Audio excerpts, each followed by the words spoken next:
nga tuli ebweru mu kujjanjabibwa ebintu byonna ebibaddewo tubadde tubigoberera bulungi. Olugero olugamba nti enkuba eryokanga n'etonnya ne tulaba ensiisira bwezenkanya emyoyo. Olugero olwo lutuukiridde.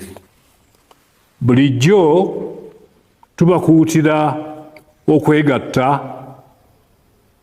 okukuuma n'okussa ekitiibwa mu nnono n'empisa zaffe.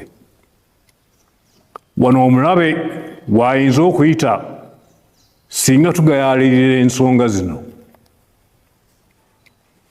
Embeera gye tuyiseemu mu myezi egiyise eviiriddeko abantu abamu mu butamanya oba mu bugenderevu okuvoola n'okumenya empisa y'ensi n'okweyisa mu ngeri etisaanidde.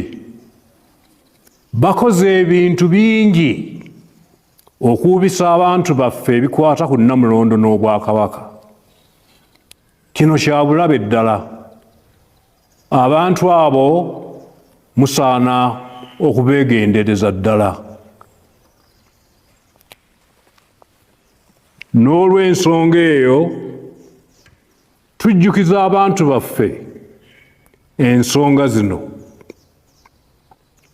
Ekisooka, Kabaka alina emisoso n'enkola egobererwa ng'atuula ku Nnamulondo, era Kabaka talondebwa bataka abakulu ab'obusolya.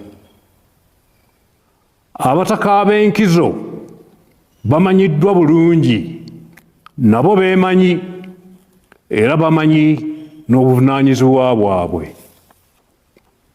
Ensonga ey'okubiri, Kabaka alamula Obwakabaka ng'ayambibwako Katikkiro. Ye Kabaka yennyini gw'aba yeerondedde, era Kabaka taba na musigire.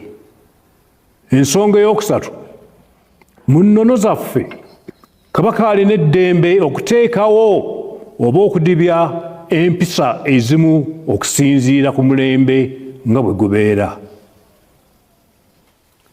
Twebaza abantu bonna n'okusingira ddala abavubuka baffe, abo bonna abali emitala w'amayanja olw'omukwano n'obuwulize eri Nnamulondo.